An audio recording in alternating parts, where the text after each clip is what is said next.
Hello friends, we are back again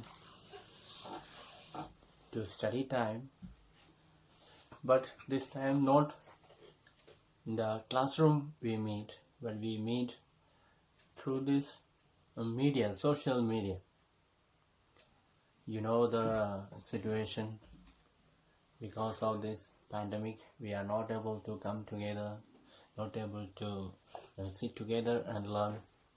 But this distant way of learning we have to follow for time being, for the safety and security of everyone, because this virus is spreading far and wide. So I request you all to adjust with the situations and try to give full attention and try to give your maximum in order to benefit from this class, benefit for yourself, because your exams are nearer. So let us give the best that we can to learn and to get maximum advantage from this. So I hope you remember what we were learning, what we were discussing in the previous class was about poverty as a challenge. We are studying economics, lesson number 3, poverty as a challenge. We realize that poverty is a very serious situation that people are facing in this society. Some people are rich and some people are very poor, and some people are very poor, that they don't have even sufficient food for their daily sustenance. They very often eat only half a meal, or they are not able to provide even nutritious food to their children. They are not able to send the children to the school and so on. While on the other hand, some people are very rich. They are able to have more than enough food for themselves. They are able to send their children to the best schools, which is very expensive, but they are able to afford it. But on the other hand, some people, or quite a lot of people are poor. What is the reason? What could be the reason? So let us see the reason why some people are rich, why some people are poor, and what are the reasons behind that, all that. Which take your textbook, economics, lesson number 3 and page 38. Causes of poverty. What are the causes of poverty the country is facing? That is what we are going to deal with today. So kindly follow the textbooks. When I read and explain, you also follow in your own textbooks, and important lines you can underline, so that as you read again this textbook, it will be striking you easier, because you have already underlined, you know that is important and so on. So try to underline important ones and read again and again. Just listen to the class and don't forget about it, but read your textbook again and again, so that these points will strike your mind again and it will remain in your memory. That will help you to study better in the future as well. So let us come to the class. Let us take the textbooks. And we know India has always been under poverty. Not all the Indians, but quite a lot of people, a majority of the people sometimes were considered as poor. And government has taken so many measures in order to uplift these poor, in order to provide the essential things for the people and so on. Because without this food, people cannot survive. Because our constitution guarantees the right to life. And without providing food, if the government say, okay, you have the right to live, you can continue to live, it is ridiculing them, it is fooling them. So government has to make sure that all the necessary requirements for life living their life is available and is presented to them. So food is one of the most important thing. Then water is there, shelter is there. All these are essential things for life. So government has to make sure that all these things are available there. Then only government can be true to its promise that the citizens are in a condition to exercise their right to life. So let us see what are the causes first. Why this poverty is taking place, happening in our country. Only if you find out the cause, then we will be able to find out the solutions as well. So first let us find out the causes, the reasons why poverty is there. And we know in many places in India, the poverty is widespread, especially some of the states in the central part of India, Bihar, Orissa, Uttar Pradesh, certain parts of Uttar Pradesh. These states have got poverty in a very high rate. People are not rich enough. People, though this area is very rich in minerals, the central part of India, these states are very rich in minerals. And so these people are supposed to be richer because minerals are there and they can get a lot of income from there. But unfortunately, in spite of all this natural wealth there, the people continue to be poor. That is the sad thing. And one of the reason why India became poor is because of British colonial administration. You know, when British were ruling in India, their sole motive, their only motive was to carry wealth from India to Britain. Though they were ruling India, they had no interest at all to develop India or to help Indians to develop or to uplift them and so on. Whatever development activities they have done in India, it is for their own benefit.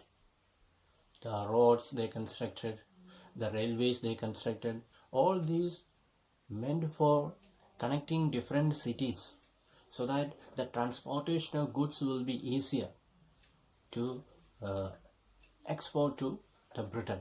That was their motive. They even encouraged the people to cultivate things that are useful for them. They never encouraged the people to cultivate wheat, rice and so on. They were least bothered whether people are able to survive or sustain. But they asked the people to cultivate things that they need to carry to Britain. That way, when we study history, we may come across a lot of revolutions were there, lot of fight were there, lot of discontent people were there because the British were forcing them to cultivate the commercial things which is meant for bringing profit to the British people. And that is one thing why Indians remain poor, because of the wrong policies of the British. And they discourage the traditional handicrafts of Indians. You know, Indians were doing a lot of handicrafts. They are making handicraft in the baskets, other things, the khadi. A lot of industries were there, cottage industry.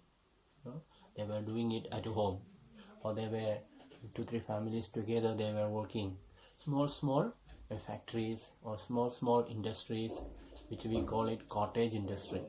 So all these government discouraged because government did not get profit from them.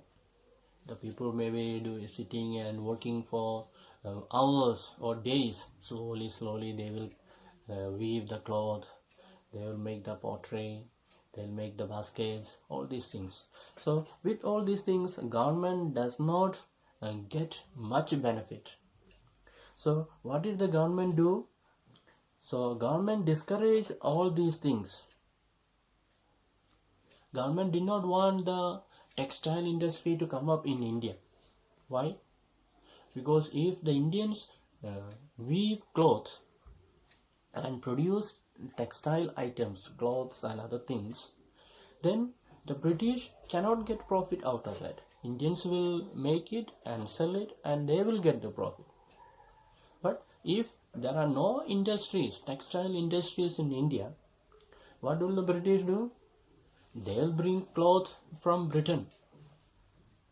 The clothes that are made, manufactured in the mills, they will import them into India and the Indians will buy and the profit will go to British. So that was the cunning way of British to suppress the industry in India. So they wanted Indians to be dependent on British always for everything, even for dress. They should be dependent. That was the one of the ways that British blocked the progress of India. British blocked the development of India. So people continue to remain poor because there is no job. No job means no income. No industry means no income. So British made sure that the Indians did not develop these industries like textiles and other cottage industries, so that the British could bring items from their own country and sell it to the people and make lot of profits. And so until this 19th century, this growth rate was very low. So we got freedom only in 20th century, right? 1947 we got freedom, that is in the 20th century. So till the 19th century, British control and the growth rate of Indian economy was very, very low. So they made sure the maximum profit to get from India and carry it to the Britain. And because of this low growth rate, because of this low growth rate of industries, we can say the jobs were less, people were jobless, people were unemployed. And what will the people do for money? There is work means they can do the work and get profit, but British blocked all that, and because of that the job opportunities were very less. And if the people are not working, they will have no income. If there is no income, then the economic growth is not possible, and so people all will remain poor and poor. So that is one reason we say why India remained poor, or why poverty is existing in India. Till the 19th century, the British continued to control them, control the Indians, control the industries, control the job opportunities, everything they controlled, and the people remain jobless, unemployed, and so on. And also another problem was there in India. The population growth was very high. So on the one hand we see there is no employment for the people. No employment means no income, no money. And on the other hand, the population rate is increasing, high rate of population. So population growth was very high, very fast, it was increasing. And so we can imagine what will be the problem. If the people are rich, then the population is increasing also, no problem, because there is enough money to buy food, to provide food for the people. But here the case is just opposite. The people are poor and how are they going to support the vast number of population? For example, a poor family, a poor man, he has no income at all. He may have a very small piece of land and he may be cultivating there and he may be getting very little harvest, little bit of grain, and he has got many members in the family. Let us say 7 or 8 or 9 children are there. So how is he going to feed all these members with a little grain that he gets from his farm? Most of them will be undernourished. They will not be able to have a good meal. With the little grain that they have, they will be sharing little to each one, and they all will be unhealthy. And so they will not be able to do much work if they are unhealthy. So people who are poor, they don't have enough money even for essential things. And if the population is high, again the problem will be just the opposite. So that was happening in India. Due to wrong British policies, the income level was very low, the growth level was very low, but on the other hand, the population growth was very high. So if the income is low and the population level is high, then we know the little income that we have, it has to be divided among all the people. So then we can say the GDP will be, or the per capita income will be very low. For example, let us say a family has got 1000 rupees income. Okay, a family's income is 1000 rupees. Another family also has got 1000 rupees income. So one family has got 10 members, another family has got let's say 4 members. So one family who has got 10 members, they have to divide this 1000 rupees for among the 10 members. That means one person will get 100 rupees. So that is the per capita income for that family, 100 rupees per person. Then on the other hand, other family, there are 4 members, they also have got 1000 rupees. So they divide that rupees among 4 members of the family. So one person will get 250 rupees. So the income is same, but the number of members are more, means it has to be divided among all the members, and the share of one person will become less and less. So if there are 10 members, one person will get only 100 rupees. If there are 4 members, one person will be getting 250 rupees and so on. So that is what happened in India. The income level was very low and the population was increasing. Number of people were increasing more and more. So that income was divided among all the people of India. And when we take the average, a person is getting very little because the income is very low and the number of people are more. So that is what happened to India. The growth rate increased and the income level remained same, and so the per capita income, the income per person become very low. Then there was a failure from both sides, that is from economic growth and population control. So from both sides there was a failure, and therefore the poverty increased. So when the economic growth was very low, the government should have controlled the population rate. The population growth rate would have continued. Government should have said, we are very poor, we don't have enough money to feed the people, and therefore we shall control the population rate.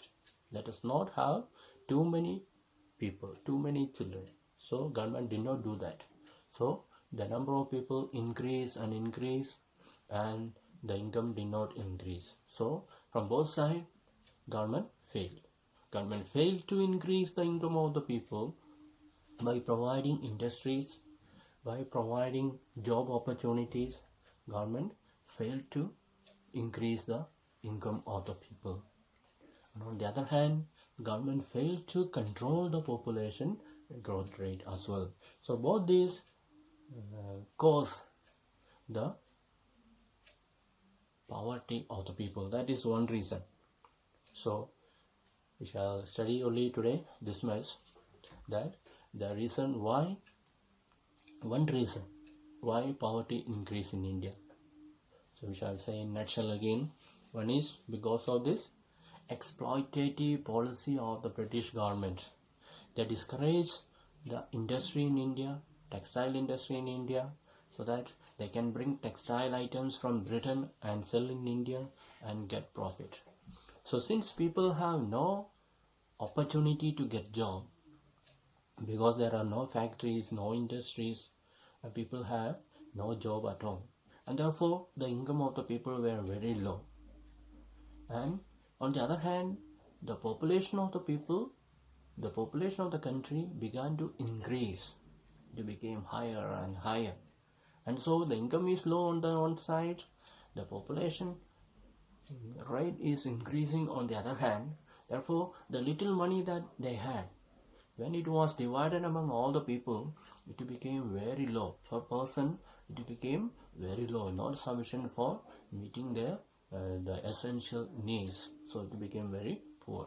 So we can blame the government, the British government, even after independence, the Indian government failed to improve the economic growth and failed to check the population growth.